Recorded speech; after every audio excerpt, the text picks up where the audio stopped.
Thank you very much for taking a look at my YouTube videos. I do greatly appreciate it. We're going to cover the topic of Turo, which is a peer-to-peer vehicle rental platform available on the internet. Wonderful, isn't it? So I've been watching some videos online from Audrey and Tony down in the States, and they've been giving me some ideas on renting a vehicle. So I thought to myself, that's not such a bad idea for a sideline or a gig. Plus, I get to get a cool little vehicle to kind of play around with and perhaps drive occasionally. So that's kind of fun.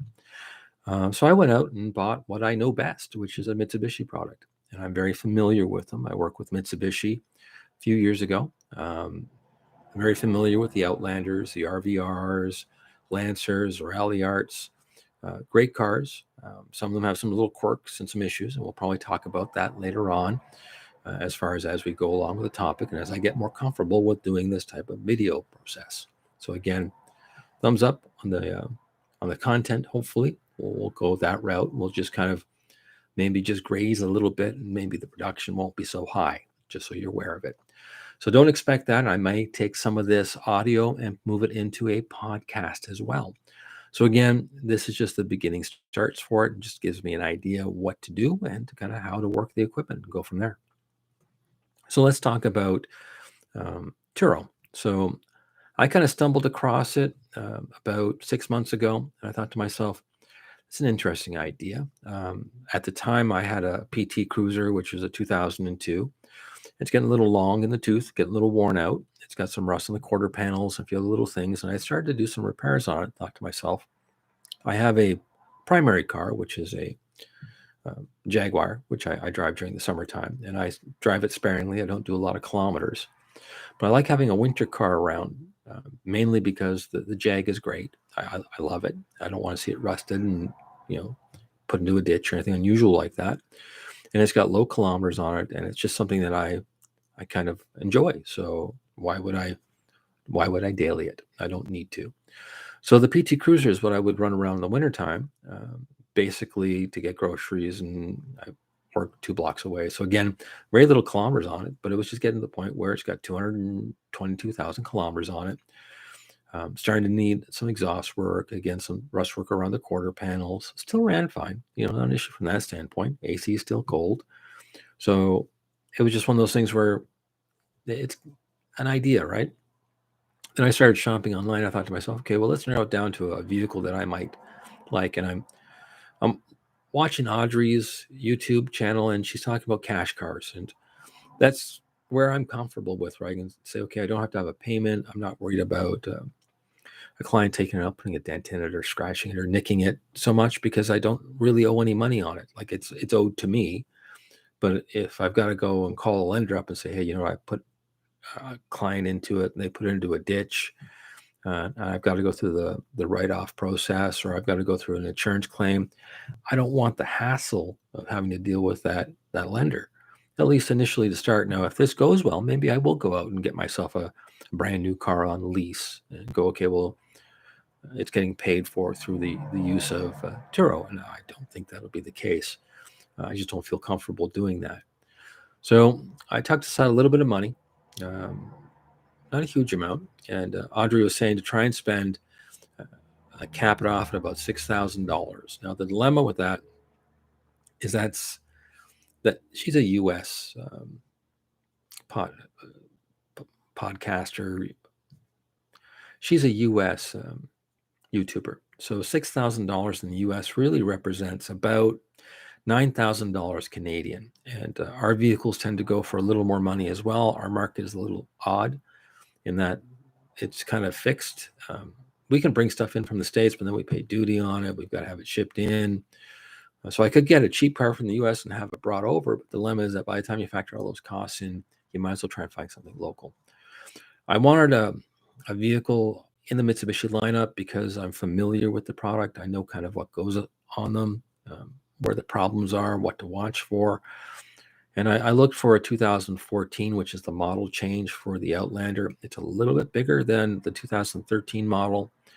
The model I was hunting down was the GT. The GT has a third row in the back that's actually usable, whereas the previous model, it was more of a tumble seat. It was really for really small children, or a temporary kind of fix type deal. So not really ideal. Whereas when you get into the GT in a 2014 model, they've extended the wheelbase a little bit, and they've created a little more room in the back and give you a more traditional rear seat with proper head restraints. So it's just one of those things that you're looking at, going to go, there's some good value there. When looking at the pricing, I noticed that the 2014 models seem to be priced the same as the 2013 or 12 or even the 2000s. They're kind of all in that $9,000 to $14,000 or $15,000 range, depending on kilometers and K and so forth.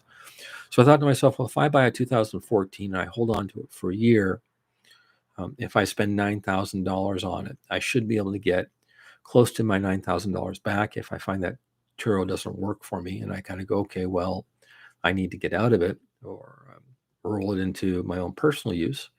I'm not set back too much on it. So my initial thought was, okay, Outlander seems to hold its value as soon as it kind of hits a plateau. So $9,000 to $8,000 for a vehicle with a little below average kilometers on it, little to no rust, maybe a couple scratches and nicks and a little rough paint, which is pretty normal. I should be able to get into that particular vehicle. Now I wanted to go to the GT model because it has a proper transmission. It's geared, so it's not a CVT, which means that I don't have the issues of maintenance as far as when it comes to changing out the fluids. You still have to do it on an automatic with the gearing, but it's not as serious as getting into a CVT. CVTs you really need to be doing every 50,000 kilometers. If it hasn't been done, you're kind of just riding in a time bomb. You're going to have an issue down the road. The bands don't like running with dirty fluid. The bands themselves kind of create dirty fluid. So it's one of those things where if you don't do it, you can have a problem. If you're looking at the vehicles from 2014 or that kind of range on it, most consumers were told that there was lifelong fluids and not to be bothered when they bought the vehicles. Whereas if you look at today's market, you go and look at a 2024, it is discussed where you say, okay, well, you know what? It's a CVT, maybe at 60,000 or 40,000 kilometers, you should at least drain and refill and go from there, right? Whereas before they kind of just ignored it. Not that there's a problem when you're looking at Mitsubishi problems. Transmissions typically aren't it. Engines are pretty decent too, so it's not usually a item from that standpoint. On the GT, it's got a V6. The V6 has probably been in production for 20 years. Mitsubishi hasn't really reinvented that engine. They've improved it over time. It's very reliable. Head gaskets are good. Lower bottom bearings are good. They hold up really well longevity-wise, especially if you do regular oil changes. You're going to do other things. Like it's got a timing belt to it, but the timing belt is very accessible. It's not a difficult vehicle to do at all. So it's kind of a blend when you look at it, you kind of go, okay, it's an easy vehicle to service, maintain, and keep on the road. Very similar to a Toyota, only without the timing chain. You do have to do the belt and the Mitsubishi. Closer to a Honda per se, I would say. So you do have to do a timing belt in a Honda. So kind of in that family of Japanese cars. The bigger one is rust and corrosion. So in Southern Ontario, we salt the living daylights out of our roads. And Mitsubishi's, unfortunately, if you don't get them undercoated or sprayed or treated like day one, you're going to have issues. And it's going to be little things that are going to drive you insane. Typically, it's going to be things like fuel lines, brake lines become problematic. The dog leg or the bottom end of the vehicle is going to get a little crusty. It's not going to look great. Around the wheel wells in the back of the vehicle, if they haven't been cleaned or oiled properly, you're going to find that right by the bumper seam, it's going to rust. So you need to find somebody that's been doing oil changes and servicing it from day one. That's what I was hunting for. So that eliminates lease return vehicles because usually they don't get them sprayed. They do a 4 or 5 year lease on it. They're running 4 or 5 years in Southern Ontario. You're going to have issues when you're getting to that 10-year or that 8-year mark because of that. You want a privately owned vehicle, and again, you don't want something that's a fleet. You want something that you can actually go and say, okay, well, here's the service records. Here's everything that's been taken care of. And because Mitsubishi has a 10-year or 160,000 kilometer warranty, and they make it real clear that if you don't bring it in for maintenance and service it, you're going to have issues with having that warranty cover certain components. So most folks will make sure it gets the oil change and will make sure it gets the basic maintenance completed so they can keep that warranty valid. So for that 160,000 kilometers or that 10 years, it's a pretty safe bet that if the owner is logical and is going to do maintenance anyways, they're going to keep the records so that there's an issue with the vehicle. They can go to Mitsubishi and say, hey, look, I've got a head gasket problem, or I've got this, or I've got that. And then they'll be able to say, okay, here's the records. I've done everything. There shouldn't be a problem. So that's another nice thing with Mitsubishi. If you get it off a private seller, usually they're going to have records with it because it's kind of one of those things that Mitsubishi focuses on. Now, with the Outlander, the reason why I wanted to go with the GT is the third row. I want to get a vehicle that's got some options as far as if a family we're going to be booking it.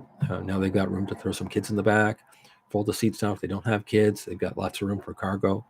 It's a nice mid-range SUV size-wise. It's not too tiny, not too big. It's not a giant Escalade. It's not priced like an Escalade either. So again, it's very reasonable. When you're looking on Turo for rental rates, and I use my chat GTP to actually check on this, I'm getting between, on a host end of it, not including insurance and the costs that are associated on top of it, between $35 and $65, depending on, I guess, the weekends and the time of the year, that type of deal. And I'm okay with it at that 35 mark. I'm fine. Again, because if it goes out for 10 days and I don't have a payment on the car, that's 300 and change for me, which I like. So a weekend, I'm pretty good from that standpoint. Weekends are a little more money. So I'm usually in the 100 to 250 range as far as what comes into my pocket, which is great. Now, Turo does have that opposite side. So there is a total that's much higher for the consumer, but that's my take. The total that Turo is going to be looking at is you've got insurance and maybe some options you're going to want to add into it. And that's something for the client to look at and review. So that's what I like about that standpoint. The reason why I like Turo is that it's literally a turnkey environment. Buy the vehicle, put the VIN up, get it listed, make sure you fill in all the columns, make sure you take lots of good photos, and then get rolling. Like, it's pretty straightforward. I don't have to rent a shop, don't have to rent an office space, don't have to do any advertising, no marketing. Literally, it is easy. And it's almost touchless as far as that's concerned. Now, there are certain things you've got to do.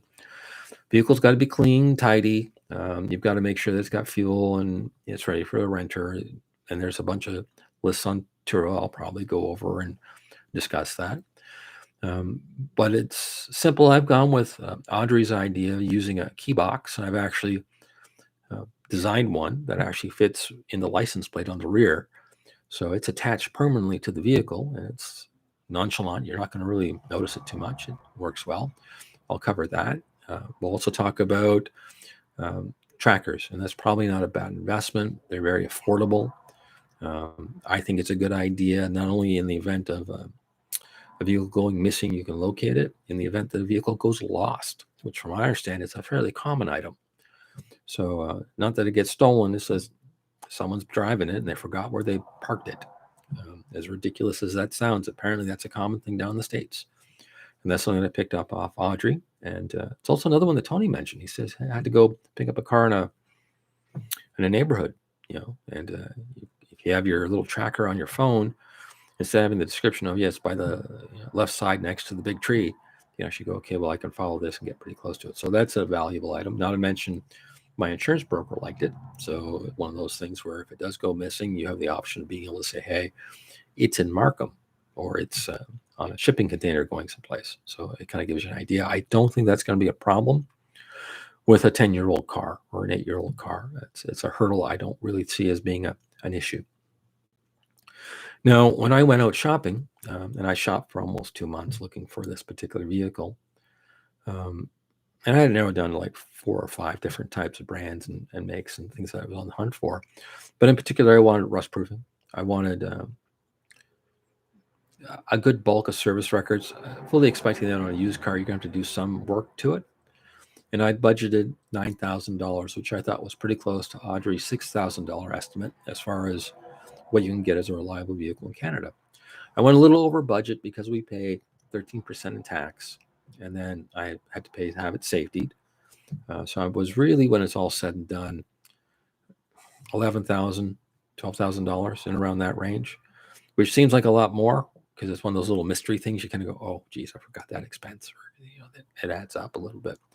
So I paid $9,500 for the vehicle, 13% tax on registration. So again, that moves you right up to that 11 mark real quick, right? It came safety, but the tires that were on it did pass, but I didn't feel comfortable with them. So I went ahead and got myself a set of tires for it.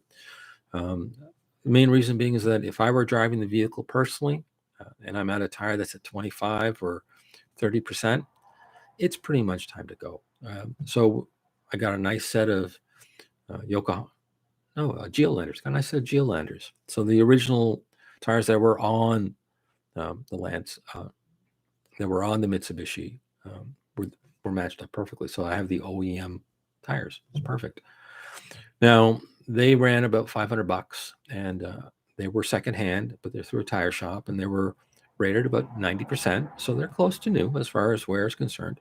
So that's why I wanted to go that route, just a level of comfort to it. Came with a set of snow tires as well. So they're going to go off in about a month or two, and snows will go on. So next year I'll have a nice set of tires to put on it during the summertime. My intent is to run it for 6 months and then kick back and review and see how the costs and the expenses have been. This is a trial run for me to see if it's viable and if it works and if there's a little bit of profit in it. My immediate goal is to cover some of that sales tax that I paid. So in other words, if in the next 6 months I can go, oh, geez, I've covered that $1,500 and that $500 for the safety. So if I make $2,000, well, not really make $2,000, but if I see $2,000 come in, I'm going to be pretty happy about that. So my bar is really low. I'm not trying to get the vehicle booked out every day. I'm in a really weird rural environment. I'm about an hour to 45 minutes out of the biggest center, which would be Kitchener-Waterloo. But I'm kind of in that rural setting out near Listowel and Atwood, where the population is a little bit lower. But I did notice that we have 2 rental agencies in town. This is kind of my thought on it. I had a buddy at work tried to rent a vehicle through one of the local rentals, and they gave him just the runaround and a hard time. I thought to myself, geez, there's a market out there for that. Someone who just wants a decent set of wheels. It doesn't have to be brand new. It's a rental car. Budget is not necessarily going to be in an Escalade number. You don't want to spend $100 or $200 a day on an Escalade. Maybe more once you get the rental thing. If you ever watched W5, whenever they do the little hidden cameras on rental agencies, they get you on kilometers, they get you on insurance, they get you on a whole bunch of add-ons that you kind of go, wow. But by the time it's all done, it sneaks up there expense-wise real quick. So when you look at Turo, where it's, you got the cost of the actual vehicle itself, which is, for me, it's between that $35 and $65, and you figure, okay, another $50 in insurance and add-ons through Turo. So really, I'm about that $100 mark. If you go a little bit longer, I'd give a discount. So, if you're going to 10 days, usually it's about a 20% point, and moves up to 40% if you're going to go to a full month, right? Which I don't think is at least in my area, I don't think that's going to be a big deal. I don't think I'm going to see a lot of monthly bookings. What I've found, at least in the last month that I've been doing, it's been, strangely enough, people are visiting folks in town. So I had someone who needed to take a 7-passenger vehicle up because we're taking all the nieces and nephews, and they're going to a water park. And that was like a daily rental. So she booked it for 2 days, and it was a breeze. I put the key in the drop box, told her the address, gave her the time to pick it up. Turo ran her license, so she was covered, insured, no issues, no headaches from that standpoint. Didn't meet her. Literally, she dropped her vehicle off, left it where the Outlander was parked, went away, came back, dropped the vehicle off. I took some photos after the whole process. Again, because it's an older vehicle, it's a 10-year-old vehicle, I'm not that concerned about a nick or a ding or a scratch per se, unless it's blatantly obvious. It's one of those things where I look at it from a standpoint of it. If I were going to go to a water park and I parked it somewhere, I'm probably going to get a little nick in the bumper. It can happen, right? So I'm going to give a little grain of salt with that, and kind of let a few things go. And I don't think she damaged the vehicle in any way, shape, or form. So I was happy with that. She seemed quite content with a 10-year-old vehicle. It's very reliable, lots of room in there, and the price was affordable. The next one was just someone who was new to Canada, and they're running back and forth from Kitchener to Listowel, and they needed a vehicle while theirs was in the shop, and they couldn't get a rental from anywhere else because, unfortunately, they had a fairly new driver's license.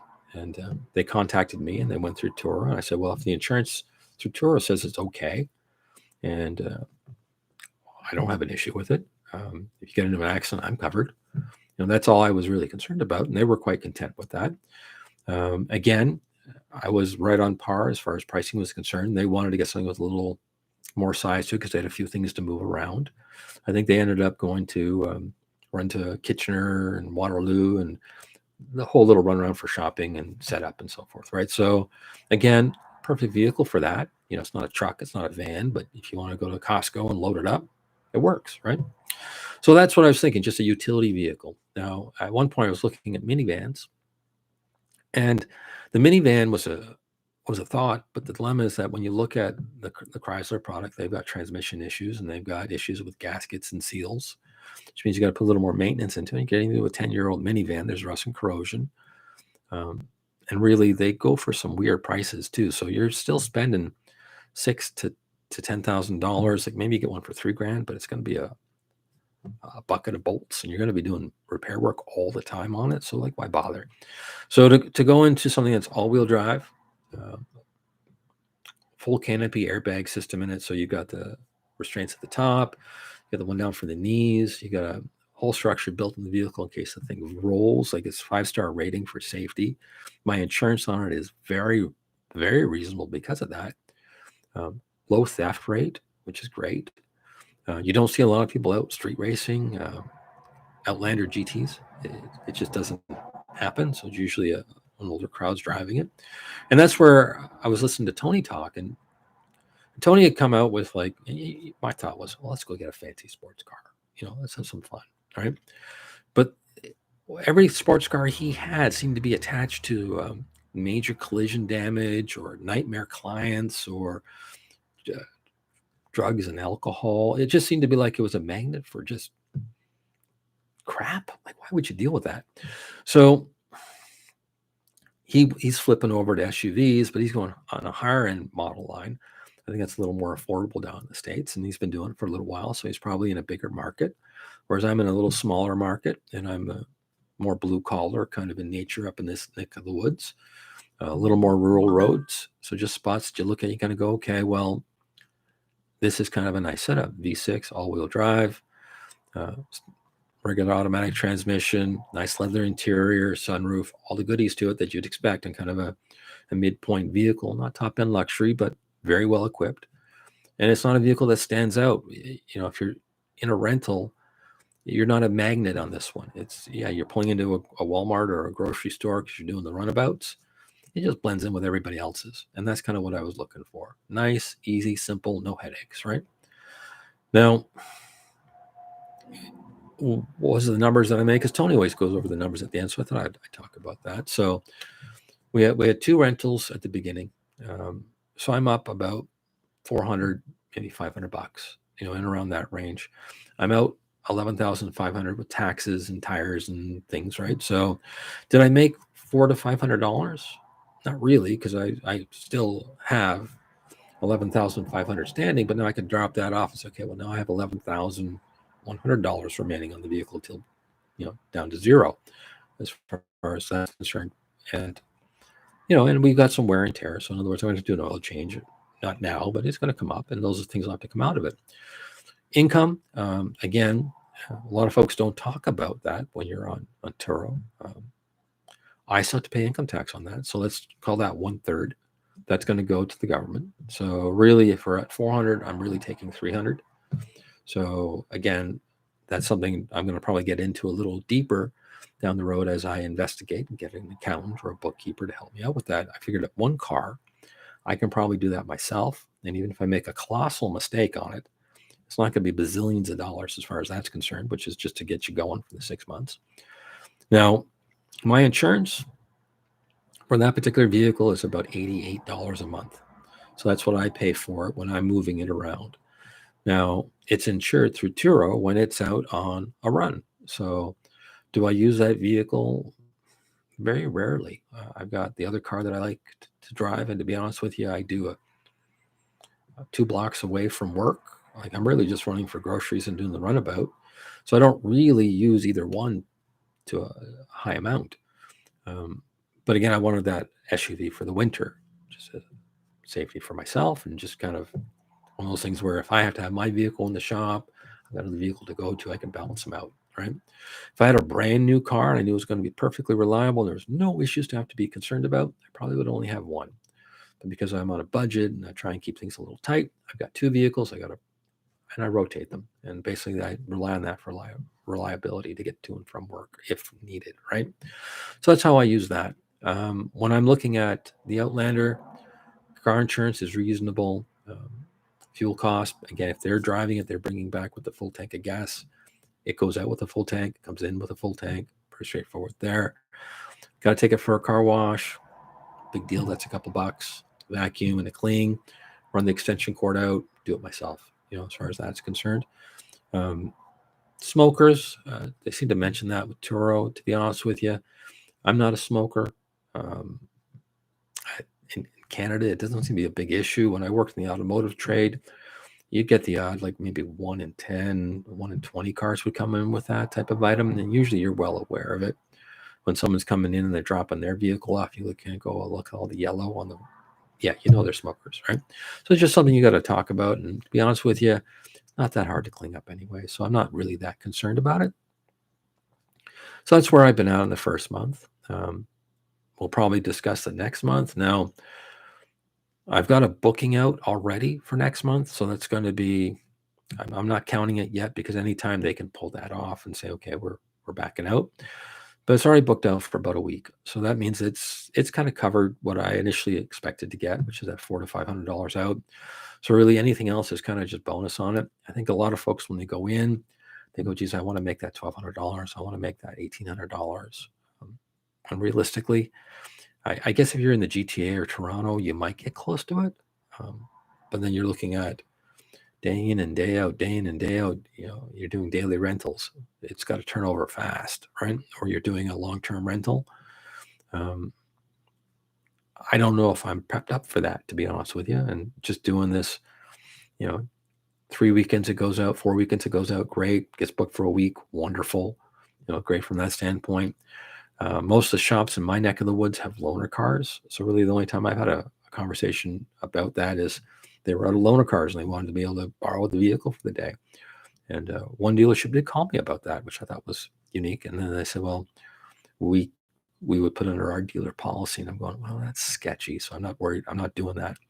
So it was one of those things where it's just, I'm staying with Turo for now and just letting it work on that end of it. I am looking for another one. Again, I've been looking at RVRs. I think I'm just, I'm fascinated by the look of that particular car. I like it.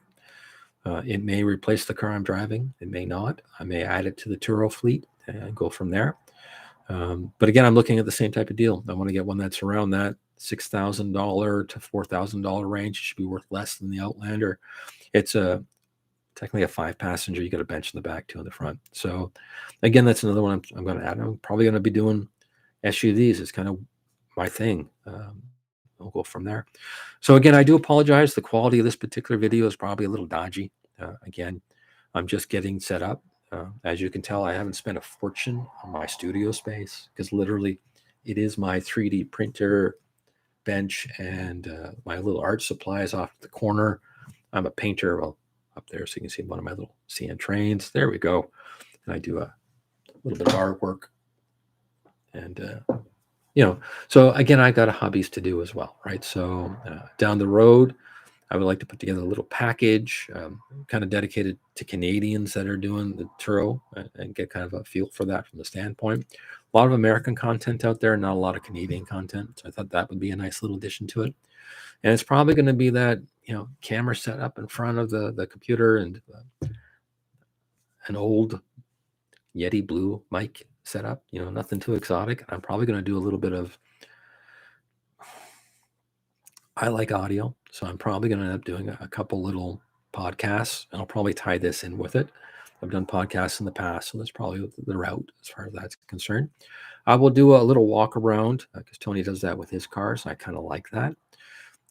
He shows the flaws and all the imperfections, and his cars are pretty clean. Like, they're really nice.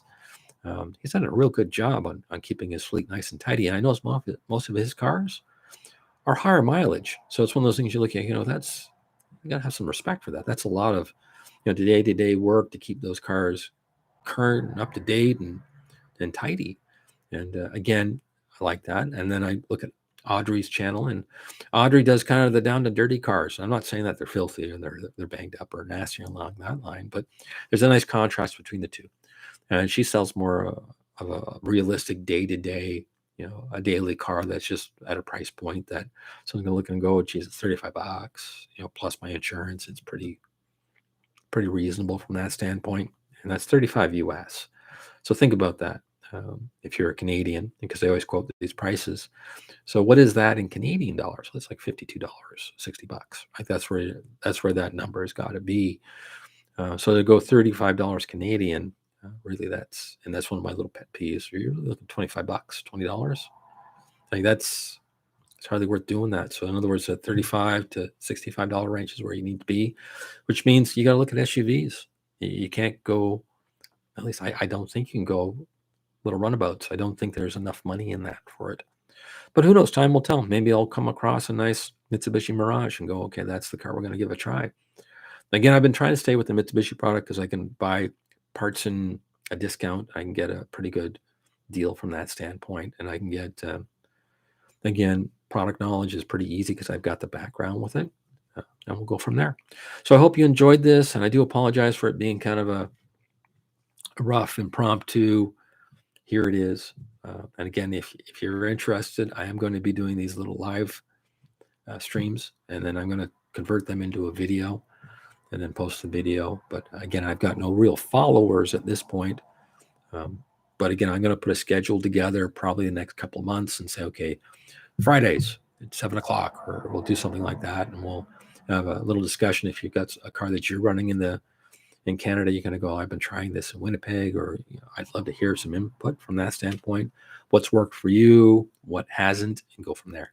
Okay, well, thank you very much. And again, subscribe to get updates, and hopefully we'll see some more things come down the road. Have a pleasant and enjoyable day.